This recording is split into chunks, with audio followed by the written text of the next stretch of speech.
caviar ရဲ့ cream fresh ရဲ့ဒီနေ့ caviar try ကြည့်မယ်အရင်ဦးဆုံးဒီ pancake အသေးလေးတွေကို toast လုပ်ရမယ် toast လုပ်ပြီးရင်ဒီထဲမှာပါလဲဆိုတော့ cream fresh ပါတယ်ပြီးရင် caviar ပါတယ် okay let's try it out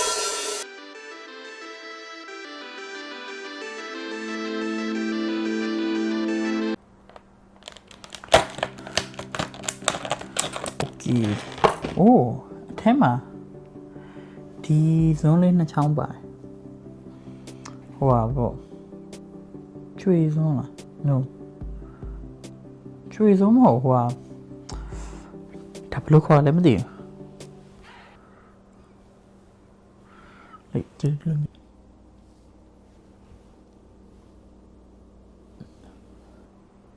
အော်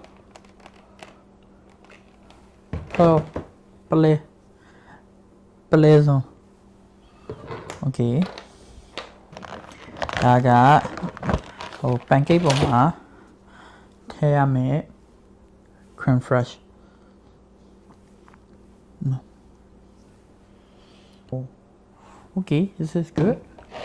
ပြီးရင်ဒါ caviar ဒီ Costco မှာဒီဘူးရှိရယ်ဒါကျတော့ tasting set ပြီးနောက်တစ်ခုရှိတယ်ဒီဘူးကကျတော့ reserve ကပိုကောင်းတဲ့ဟာပြီးရင်တဘူးတဲ့ဒီ caviar ပဲရောင်းတဲ့ဟာကျတော့ reserve လို့မပေါ့ရိုးရိုးဟာလေးပဲပြီးရင်ဒီ packaging ကလည်းဒီလိုဘူးမဟုတ်နောက်ဘူးတက်ဒါပေမဲ့ brand ကတော့အတူပဲဒီ brand ပဲ okay caviar cream fresh ရပြီ okay အဲ့တော့ last but not least ပကြီးနဲ့ညှမ်းလိုက်ရ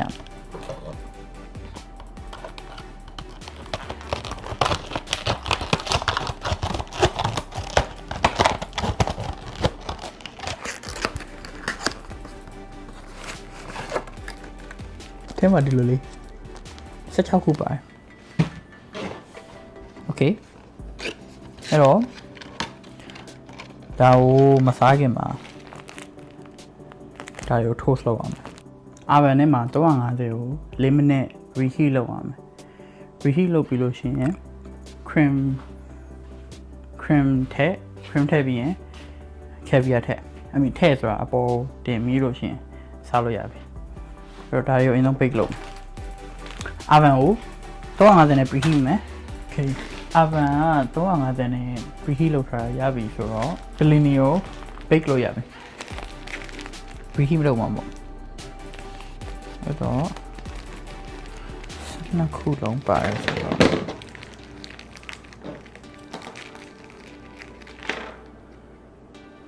ဟုတ်ပါ16ခု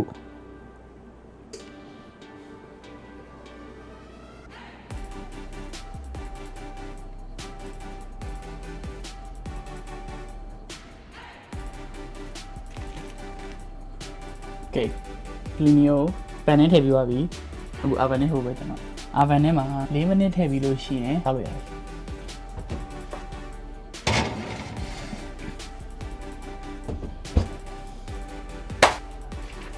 okay ပလီနီက reheat ပြီးဆိုတော့ထုတ်လို့ရပြီထည့်ဦးကပို့တော့3ထားโอ้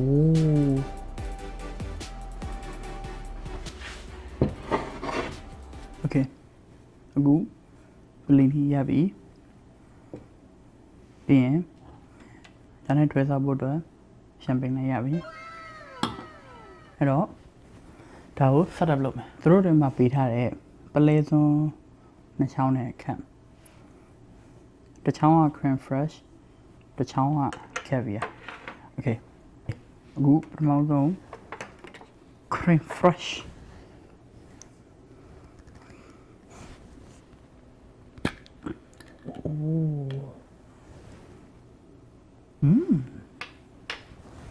nè lìa thì nhìn nè lìa luôn mày đi wait cream fresh à sour cream Google 都知啦，cream fresh 啊ဘာကိုလောက်ထားလဲမသိဘူး cream fresh ကကြတော့ sour cream လိုမျိုး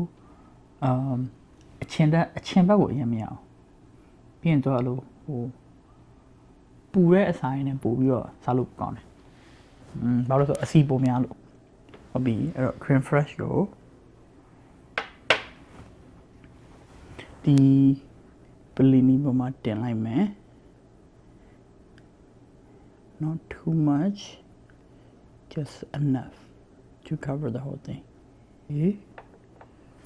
ပြီးရင် caviar this is good တလုံးချင်းပြီဟိုပလဲလုံးလေးကြာနေရပဲအစထင်ထားတာ caviar ဆိုလို့ရှိရင် fishy ဖြစ်မယ်လို့ထင်တာ no it's not ဟိုပုံမှန် seaweed အဲ့လိုရင်းကြီးတွေပါစားရင်တော့မှဟို seaweed အနံ့ရသေးတယ်ဒါအဲ့လိုမျိုးအနံ့တော့မရအောင်မြည်ကြည့်မယ်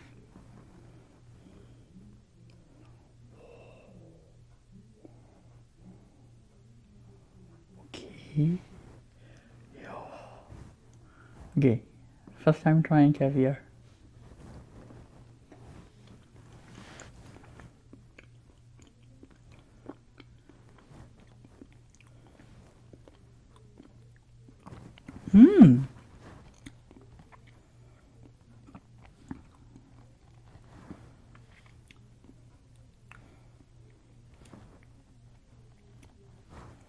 Look, come on.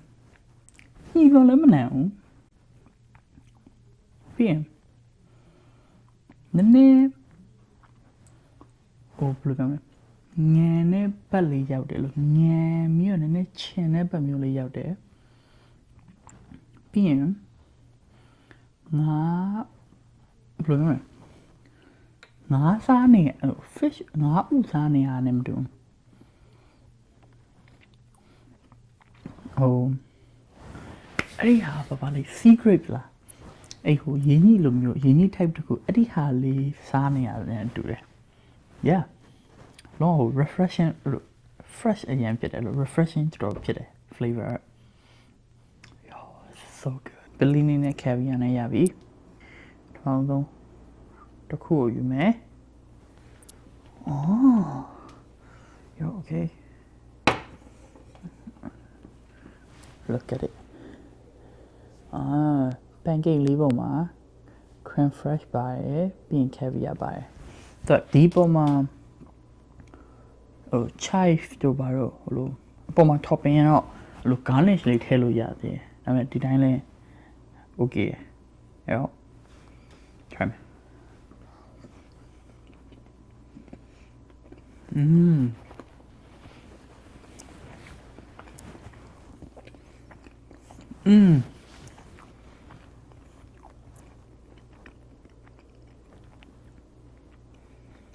Yo.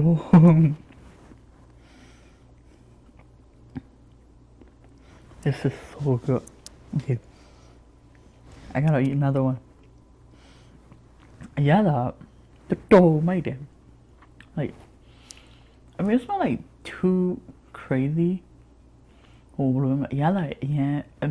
me have you a complex fit that you know. I mean, the dongu salad dog. cream fresh ရဲ့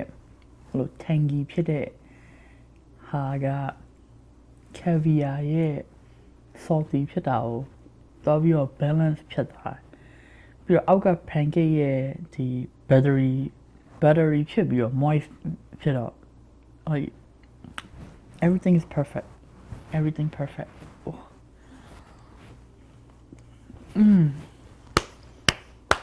caviar ဟိုစားခြင်းတော့ like fishy ဖြစ်မယ်ထင်တာ but no it's not ပြီးရင်ဒီ cream fresh ကလည်းတော်မိုက်တယ်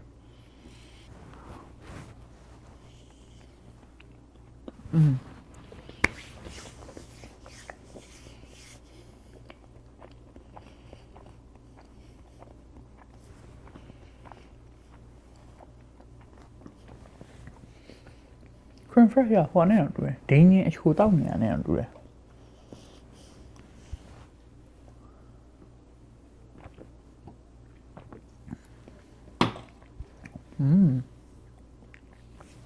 caviar လေးရယ်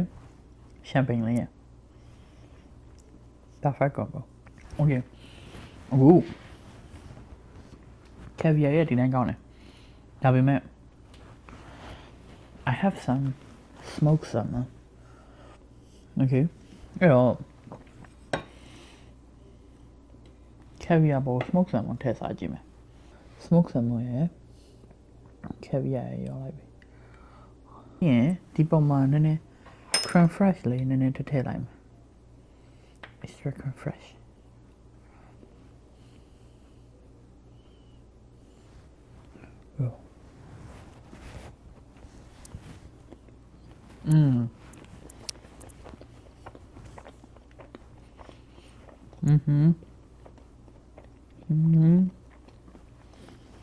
ဒီဟာကြီးပဲစားတော့ flavor လောက်ဒါပေမဲ့နောက်ဒါလေးထက်လိုက်ရောတော့ flavor ဒီလောက်ဖြစ်သွားတာ so good okay နောက်တစ်ခုထပ်လာ okay နောက်ထပ် salmon ပြီးရင်ဒီပေါ်တင်မယ်နောက်ထပ်တစ်ပြားကိုလည်းဒီပေါ်တင်မယ် okay အဲ့တော့ caviar ရယ် crème fraîche ရယ်smoked salmon ရယ် okay okay let's eat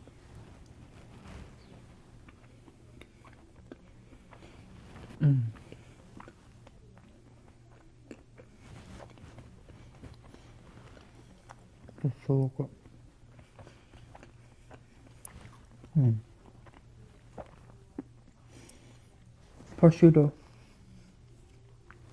prosciutto နဲ့ caviar နဲ့တော်လိုက်တယ်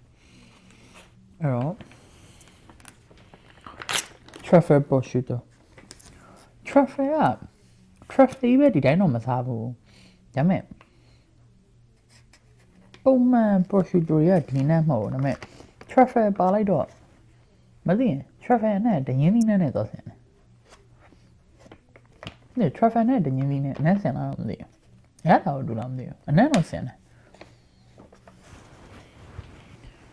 okay I got prosciutto ဟုတ်ပြီဒီပေါ်ဒါလေးရောဒီလိုလေးလေးလိုက်မယ်ပြီးရင်ဒီပေါ်တင်လိုက်မယ်ဒီလိုလှလှလေးဒီလိုလေးဟို rose petal လေးလိုလေးလေးလိုက်ပြီးရင်အပေါ်ကနေပြီးတော့ crème fraîche ထည့်မယ်ဘာလို့ဒီဟာရဲ့နှစ်ခု crème fraîche ကဘာလို့ထည့်လဲဆိုတော့ prosciutto ကလည်းနည်းနည်း salty ဖြစ်တယ်ပြီးတော့အောက်ကcaviar လည်း salty ဖြစ်တယ်အဲ့တော့အဲ့ salty ဖြစ်တဲ့ဟာတွေကိုနည်းနည်း balance out သွားအောင်အဲ့တော့နည်းနည်း tangy ဖြစ်တဲ့အချင်လေးထည့်ရအောင် okay အဲ့တော့ဒါက prosciutto ရယ် caviar ရယ်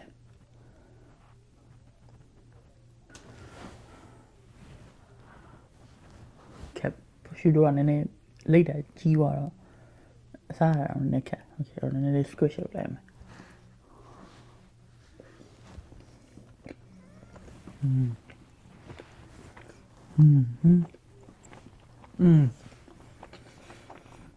salmon and prosciutto good combination good combo ဒီအဲ့နှစ်ခု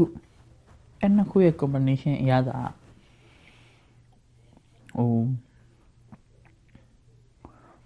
နှစ်ခုလုံး salty ဖြစ်တာတော့ salty ဖြစ်တယ်ဒါပေမဲ့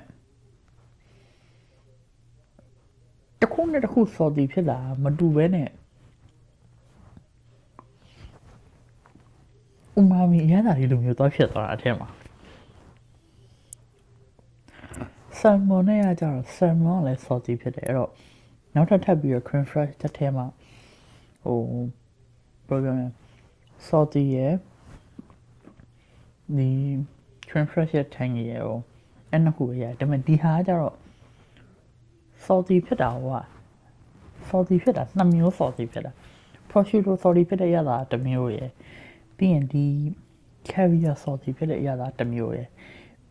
အဲ့နှစ်ခုအဲ့လိုနှစ်မျိုးရတဲ့အပြင်မှာ creme fresh ရဲ့ tangy ရတာလေးကပါထပ်ပြီးပေါင်းလိုက်တော့ oh through the roof အကောင်လုံးတစ်မြောက်ရှုံးပြလိုက်ဒီတစ်ခါတော့တစ်မျိုး try ကြည့်မယ် prosciutto ကို creme fresh နဲ့လိမ့်လိုက်မယ်အဲ့တော့အပေါ်မှာဟိုလိုမျိုးကြီးတော့လို့ဟိုဖြစ်เสียမှာတော့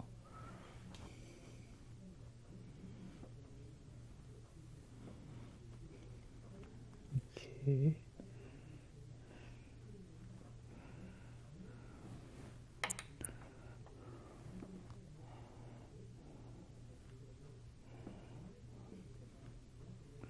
okay ဟုတ်ပြီဒါလေးကိုဒီလိုလေးလုပ်လိုက်မယ် and ဒါဆို creme fresh နဲ့ဒီအသားကြားထဲမှာညှက်သွားတယ်ဒါဟိုကနေအောင်တူသွားရဟို prosciutto mozzarella cheese ဟို cheese mozzarella cheese ကို prosciutto နဲ့ပတ်ထားရပုံစံမျိုး okay ပြီးရင်ဒီလိုမျိုးအလိပ်လေးကိုဒီပုံမှန်တော့တင်လိုက်မယ်အဲ့ပြောမယ်ဆိုလို့ရှိရင်ခုနေ့ကကြတော့အလိပ်ဒါလေးကကြတော့ခုနေ့ကကြတော့ rose petal အလိပ်ဒါလေးကကြတော့ salad အလိပ် okay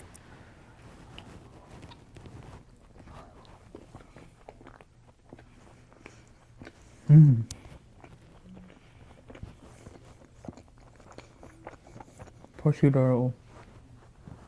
ဆမ်မွန်တော့မရှင်းနိုင်တော့တော်ကောင်းတယ်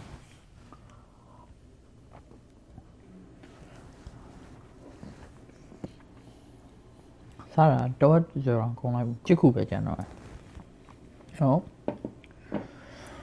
ဒါကိုပြီးအောင်စားလိုက်ပါအောင်မယ်